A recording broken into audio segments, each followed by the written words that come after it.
conversación y panorámica. Esto es Combinación Línea 1. Bueno, 25 minutos, sí, nos separan de las 9 de la mañana y vamos a seguir conversando acá en Línea 1, Alejandro Guillé, de estos temas tan importantes en torno a la crisis de seguridad, pero sobre todo el crimen organizado. Y lo vamos a hacer, de hecho, con una experta en esta materia, Valesca Troncoso, que es investigadora en esta área, tiene un tremendo también currículum y viene trabajando a propósito, sobre todo haciendo como un zoom, si tú quieres, en el crimen organizado transnacional con las políticas además de seguridad acá en América Latina. Y académica de nuestra universidad. Claro, exactamente. Y co-coordinadora o co-coordinación del Centro de Estudios sobre Crimen Organizado Transnacional, que no sabía que existía en el ámbito internacional, mira, el CECOT, el Instituto de Relaciones Internacionales de la bellísima Universidad Nacional de La Plata, Argentina. Hay que decirlo. Valesca Troncoso, bienvenida. ¿Cómo estás? Muchas gracias, muy bien. Muchas gracias por la invitación. Profesora, investigadora. Cuando en el mundo se destapó la demanda de droga, el consumo aumenta sideralmente en todos los continentes, ya no se escapa ninguno. Incluso países autoritarios que uno podría suponer que se reprime entrando. Frente a ese escenario, ¿cómo lo asumimos? Voy a subir un poquito el micrófono. Ya, ahora sí. Ahí sí, para que te escuchemos muy bien, Valesca. Sí, efectivamente, como tú dices, una de las cosas que podemos observar hace más o menos desde el 2016, en concreto, que hay un aumento considerable del consumo, pero también del cultivo de hoja de coca y también la producción de cocaína. Por lo tanto, se genera esta relación que es evidente en el sentido de que a mayor demanda, mayor oferta, entendiendo que también Latinoamérica está inundada en cocaína. Sí. ¿Sí? Entonces, no es que vaya a faltar el producto, y es un poco el discurso que se instaló durante la pandemia. No hay cocaína, no hay tráfico de cocaína y tampoco hay consumidores. De hecho, lo que demuestran las investigaciones es que eso no fue así, que aumentó. Principalmente porque toda economía tiene que moverse a través de vías marítimas. Claro. Entonces no hubo un corte, ¿no es cierto?, en la cadena de suministro. Y como tú bien señalas, no existe hoy en día ningún continente que esté exento del problema del narcotráfico y en general del crimen organizado en todas sus manifestaciones.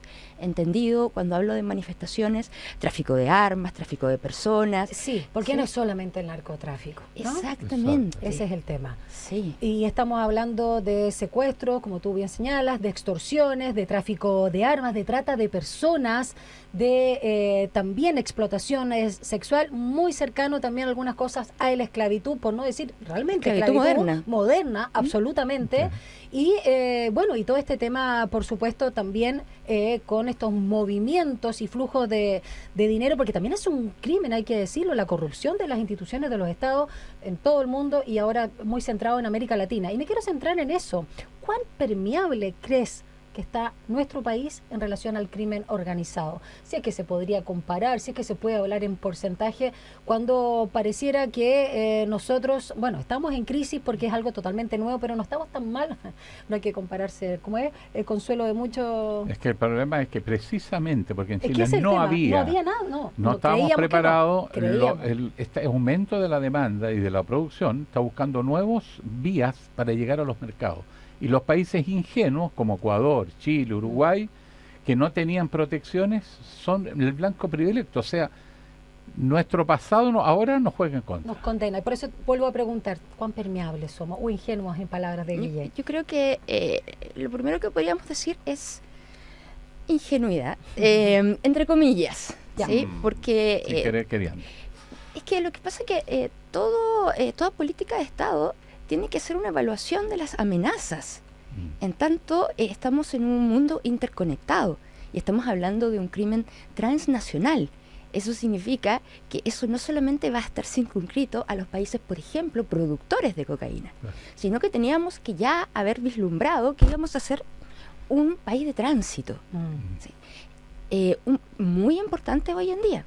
Y el tema de Ecuador, creo que una cosa muy precisa, en muchas ocasiones se compara con Chile, con Uruguay o Argentina, pero Ecuador hoy en día es la superautopista del tráfico de cocaína. Claro. ¿Sí? Entonces, la pregunta también es, ¿qué pasó con Ecuador? ¿Sí? Entonces, uno puede ver la ruta en el cual se mueve este tráfico de drogas, pero también estamos hablando de tráfico de personas, de trata, Claro. ¿no es cierto?, tráfico de armas, que se están desplazando las rutas hacia el sur del cono sur. Y en este sentido hay países como Chile, que tiene una estabilidad económica, si lo vemos, por ejemplo, en el Política ranking, también, incluso, claro, hay o sea, que en decirlo. comparación Sí, en por otros supuesto. lugares, o sea, Claro. tiene condiciones propicias para que primero se instalen las empresas legales. Porque si vemos los índices de competitividad a nivel empresarial e infraestructura, por ejemplo, portuaria, estamos a un nivel altísimo. De hecho, por ejemplo, el puerto de Coronel está dentro de los 91 del ranking de mayor infraestructura. Estamos a un nivel bien alto, pero eso para las organizaciones criminales es un incentivo para poder instalarse en estos países. Sobre ¿sí? todo que hay poca fiscalización, por ejemplo, de las exportaciones de Chile. Entiendo que no más del 4% de los embarques se controlan. 2%. Mira, Uf. o sea, A nivel bajamos. mundial. A nivel mundial. Pero hay dos cositas que a lo mejor Ya. podríamos precisar. La primera, uno, es el tema de los escáneres, que estuvo muy en boga, que eso por un lado que tiene que ver con la fiscalización en los puertos. Pero hay una segunda fiscalización que no es alta mar. ¿sí? Y que ahí Correcto. viene el cual es el container que se puede abrir. Entonces uno dice, bueno, pasan por 2 filtros. ¿sí? Y aún así está llegando la cocaína a Europa, que están Desde desesperadísimos. Chile, no, está llegando Desde de Chile, mucho. Muchísimo. Sí, yo estoy hablando hace un poco varios años que estamos hablando de toneladas de cocaína.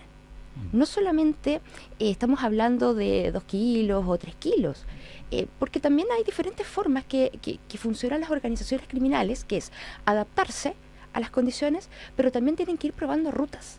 Entonces uno tiene que tener bastante ojo cuando ve que en ciertas rutas o en ciertos puertos, por ejemplo el Lirquén, nadie habla de ese puerto, ¿sí? Salen, no sé, 4 kilos. Uno dice, pueden estar marcando rutas. Es decir, Claro. voy viendo cómo va el negocio. O por ejemplo, Si hay control o no. exactamente, o por ejemplo, puedo enviar 4 kilos de cocaína y toda la policía va a estar centrada en eso. Mientras- Pero puedo estar Claro, pasando desviando ahí, por otro claro. lugar 4 toneladas. Entonces, si te das cuenta, hay tantos escenarios que podríamos Distractivos. tener distractivos, porque van un paso adelante. ¿sí? Recuerda que esto se está desarrollando hace muchos años y como dices tú, nosotros nos estamos dando cuenta que tenemos un problema, pero nos dimos cuenta cuando está explotando sobre nosotros. Llegamos tarde. Sí. Quiero preguntarte, Valesca Troncoso, investigadora académica, experta en crimen organizado transnacional y política de seguridad en América Latina. Cuando se ha hablado, y voy a detenerme en este grupo en particular, por su incidencia, sobre todo en nuestro país, el Tren de Aragua, que parte en la cárcel de Tocorón, allá, por supuesto, en Aragua, de Venezuela, y toda no solo la operatividad y todas las situaciones particulares que tenían en ese centro donde estaban con armas, con discotecas, hasta con cajeros bancarios, como decía Rona Rísquez, ¿no? Esta investigadora venezolana. En fin, todas esas situaciones, cuando vemos que además hay una génesis ahí y se toman la cárcel y le combaten al Estado. ¿Qué está pasando acá en Chile cuando estamos pensando, sientes tú, en estas cárceles de alta complejidad? Ya lo vemos con el REPAS, ex CAS, y con lo que se quiere hacer ahora. Ahí, ¿dónde deberíamos aprender? No solo de los errores de lo que veíamos en Tocorón. ¿Qué condiciones se tienen que dar para que no sigan operando? Es bastante difícil que las cárceles puedan evitar que las organizaciones criminales sigan operando. En tanto, nosotros tenemos una fragmentación de las organizaciones criminales. Y creo que eso es muy importante, que entendamos que nosotros en Chile no tenemos mafias. Y por lo tanto, intentar implantar el modelo italiano, en donde tenemos un capo con una línea muy vertical, el cual funciona, que se aísla de toda la organización, acá en Chile va a ser imposible. ¿sí? Ahora tú me puedes decir, sí, pero hemos encontrado algunas personas, ¿no es cierto?, integrantes de las mafias italianas. Por supuesto, porque en todos los países latinoamericanos hay diferentes integrantes que se están moviendo por esta fragmentación. Es decir, los carteles ya no están haciendo todo la línea, ¿no es cierto?, a la cadena, sino que hay intermediarios. Y esos intermediarios se están moviendo por toda Latinoamérica. Entonces, pensar que crear más cárceles para poder detener a quizás narcomenudeo no tiene ningún sentido. Y creo que la pregunta de fondo sería, ¿qué hacemos con nuestro sistema penitenciario hoy en día? porque además implicaría, por ejemplo, el modelo italiano, que todas las cárceles chilenas tuvieran que tener celdas específicas muy a la usanza, ¿no es cierto?, del bis 41, ¿sí? O el 41 bis, al revés. Que significa que los reos tienen que rotar por las diferentes cárceles, porque si se mantienen en una, pueden establecer vínculos con otros. Una tremenda logística eso. O la Entonces, policía. ¿te puedes imaginar gendarmes. lo que significa? Porque no es crear una cárcel, que además es un costo altísimo para el gobierno. Imagínate que tienen que tener una celda individual, aislada, por persona. Sí. Entonces, de repente, por ejemplo, veíamos, estoy diciendo un ejemplo concreto, Tren de Aragua, 300 personas. Bueno, ya completamos la cárcel, entonces. Claro. Si te das cuenta... Y ahora son 500 plazas lo que se está pensando, no más. O sea, María, ¿cuántas cárceles tendríamos que crear de este nivel? ¿Sí? Profesora, usted dijo algo que es interesante, que es la estructura que tienen estas organizaciones. Son muy globalizadas y en red, o sea, funcionan mejor que el Estado, que está aprisionado a esquemas muy rígidos, pero el crimen organizado está funcionando como redes y por lo tanto se desconectan una de otra cuando un grupo cae. Tienen un sistema como es Internet, tiene una lógica de funcionamiento que fácilmente se defienden.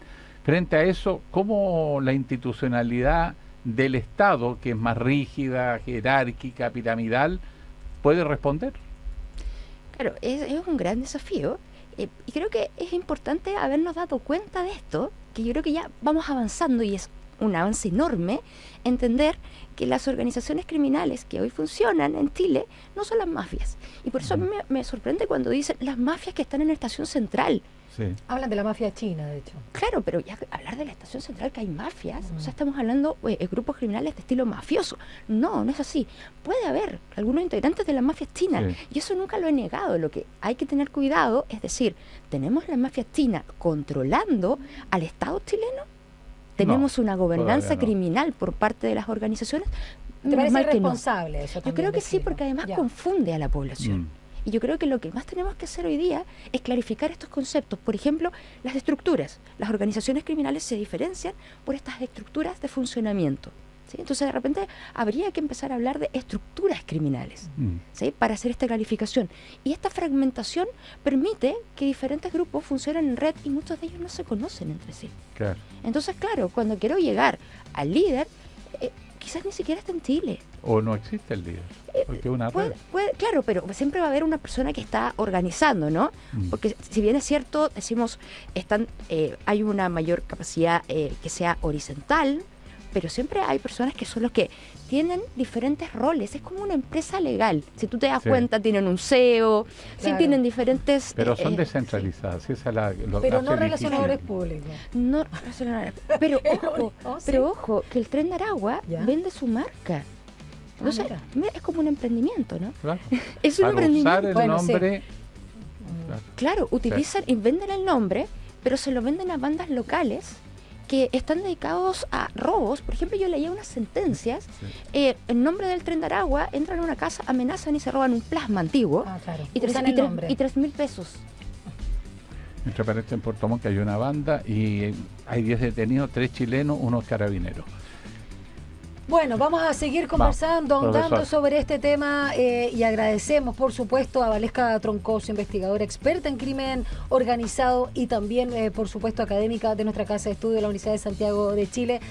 Nos gustaría seguir más adelante profundizando en otras aristas sobre también lo que ha sido tu investigación durante todos estos años. Así que muchas gracias también por aclararnos y precisarnos ciertas situaciones sobre este crimen organizado. Que te vaya muy bien, Valesca. Muchas gracias a ustedes. Profesora, muy amable. Conversación y panorámica.